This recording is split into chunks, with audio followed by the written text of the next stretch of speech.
Hi everybody, welcome back to my channel. My name is Adrielle and today I will be filming the 20 questions book tag. I think that's what it's called. Yeah, 20 questions book tag. I was gonna film a reading vlog today, but like only a part of me wanted to film a reading vlog, but the rest of me wanted to film like a just chill, easy video, so I listened to the rest of me. So I am so sorry if you can hear a lawnmower. There's nothing I can do about that. Life. Basically the way this goes is there's just 20 book related questions and you answer them. Without further ado, let's get started. Also, I'm gonna leave a clean copy of the questions in the description. So if you want to see it there, it's gonna be there. Also, if you do booktube and you want to do this, they're there. Okay. So question number 1 is, also the questions are over here. So when I'm looking over here, it's because the questions are over there, not because, okay. Disclaimer done. How many books are too many books for a series? This is question number 1. And the answer that I have for that one is I said it just depends. I feel like, well, for one series, I think it caps out at about, I think some authors can do 6 books in one series pretty well, especially if it's like fantasy, because fantasy worlds can be big and sometimes it just takes that much to really tell the story, and that's fine. I will be honest. I, as a reader, start losing interest around the 4th book, unless it's real good. I'm just gonna keep it real. That's just me. That's where I am. However, I like a good chronicle. So like if it's a bunch of different series within one world, like I'm here for it. I'm here for it. The question number 2 is, how do you feel about cliffhangers? I love cliffhangers. Cliffhangers, not only are they effective because they make the reader go, oh my God, what just happened?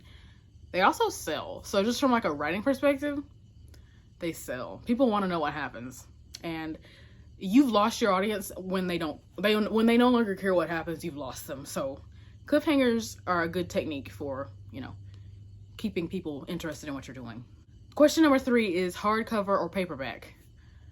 Paperback, because 1, the flop. 2, it's just they feel more easy to hold. More easy to hold. And they're just like, I don't know, something about like a hard, bulky hardcover is not always what I'm in the mood for. Even though I will say hardcovers have more freedom in terms of, well, no. Yes, I'm not taking that back. They do, because they can have the dust cover, which can be beautiful, and then they can have the inside cover. So they have more opportunity to be like very beautiful. But just as a like when I'm holding the book, it needs to be very comfortable. And sometimes hardcovers are just not all that like, if you know, if you get it, you get it. We're here. So my favorite book is, I kind of have multiple, but this is the one that I go to as a knee-jerk reaction when someone asks me that question. 6 of Crows. 6 of Crows by Leigh Bardugo. Another floppy paperback. We love to see it. Okay, my least favorite book. I don't exactly have a least favorite book. I have some series that I don't like, but I don't want to talk about negative things today. I just want to talk about positive things. So I'm not going to answer that question. Number 6 is love triangles, yes or no? I actually have like a convoluted relationship with love triangles because like I like them when they're well done.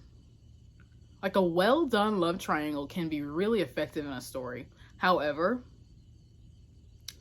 you can really mess up a love triangle and it can get like melodramatic and tacky, in my opinion.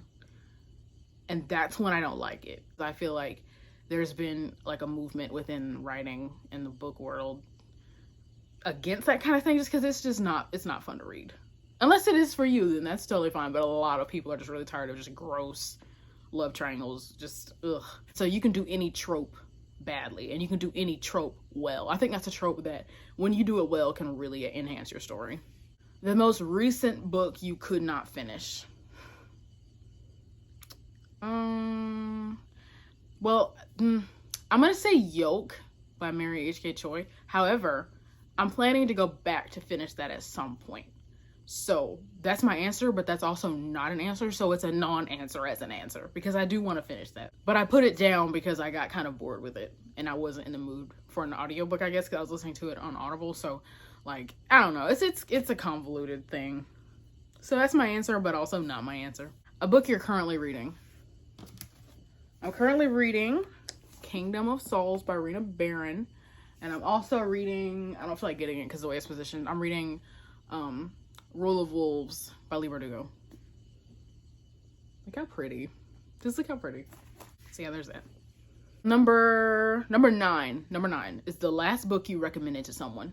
I think it was actually A Song of Wraiths and Ruin, because I just have a friend who wanted to like get into reading, and I think I recommended her that book. Well, I know I did, but I think that was the most recent recommendation I made. I think. I don't actually recommend, in real life, I don't actually recommend that many books to people because people in real life don't tend to ask. But I mean, you know, on BookTube, I recommend a book every time I'm reading it, honestly. Like, usually, like, I recommend this. And now this is the most recent book I recommended because I recommend all of you read this. I'm just cheating on all the questions. The oldest book you've read by publication date. Well, I don't know about total, like out of the entire library of things that I've read ever throughout my life, but I think the oldest thing that I have on my shelf is Beowulf. I think. I'm pretty sure it doesn't get older than that on these shelves. The newest book you've read by publication date.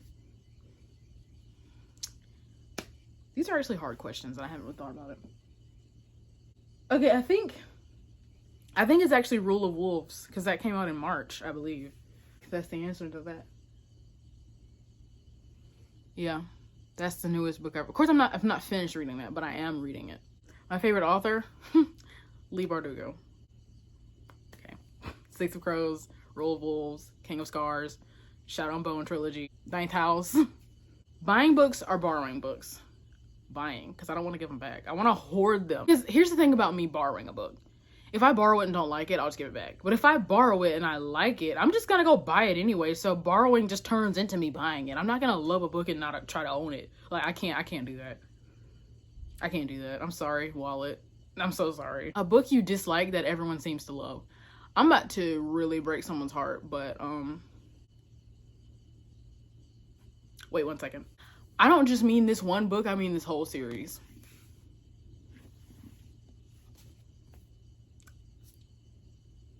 I don't even want to talk about it. Next question. Bookmarks or dog ears? Bookmarks. Personally, I'm not a fan of folding pages, but if you like folding pages, I'm not one of those people who's just like, how could you do that? Like, I don't really care. I just think that, like, I personally don't want to fold my pages. Plus, like, I like collecting bookmarks, and that's kind of an exciting thing about reading, because it's like, okay, which bookmark am I going to use? So I like to, like, use any opportunity to use, like, a cutesy bookmark that I can. So that's another reason why I say bookmark and not dog ear. A book you can always reread. A book that I can always reread is Daisy Jones and the Six by Taylor Jenkins Reid. If you haven't read it, like, what are you waiting on? Because just... Actually, I think I might read it again soon. I think I read this 2 or 3 times last year. I think. Honestly, though, I've lost count. I've just read this just a shameful amount of times, but I'm not ashamed. Number 17. Can you read while listening to music? It depends on the music. I cannot read while listening to, like, pop music or metal or reggae or anything else I might listen to. I can read while listening to classical music, lo-fi music, or, like, classical, lo-fi, jazz, anything with just instrumental and no words. Yes. In fact, I prefer that. One point of view or multiple? I'm always gonna say multiple, just because with one point of view, it's so limited to what we can see and what we can know. With so many, and there's two, you can do too many points of view in my opinion, but I still say multiple. I'd say like maybe like 4 or 5 people, because the more situations you can create that you could not create with one person. And also from a writing standpoint, I feel like it can be harder to write multiple perspectives, but it can also make the story run smoother, because with one person, you can only have them in one place at one time.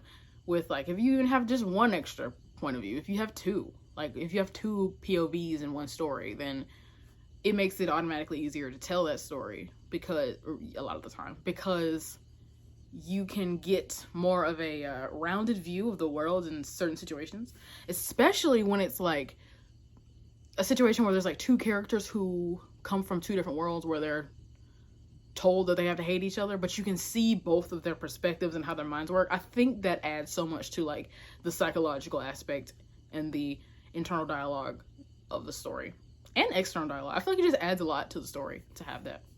Question number 19. Do you read a book in one sitting or over multiple days? I cannot read that fast. I do not read that fast. Like, some people on here blaze through books like left and right, like they're reading over here and they're reading in this hand. I cannot do that. I cannot. I like to read one book at a time. The fact that I'm reading like 3 books at once right now is mind-boggling to me. I cannot read one book in one sitting unless it is very short, unless it is like children's book, graphic novel or something, comic book, stuff like that, so that's like super easy to read. But if it's not a graphic novel, a children's book, or a comic book, I cannot do that. Like poetry book like this, I do read these in one sitting. It's like little like short flash poetry, so yeah. But as far as novels go, I cannot do that. Like, my brain starts getting tired. I start rereading paragraphs. I start like staring at the page and not realizing that I'm like, it's not good. I can't do it. Coffee mug with library cards on it, because what other kind of coffee mug would I have? And question number 20 is, who do you tag? But I'm going to cheat again and say no one, because I literally don't know one. I don't know other people well enough on BookTube to like tag them in a video.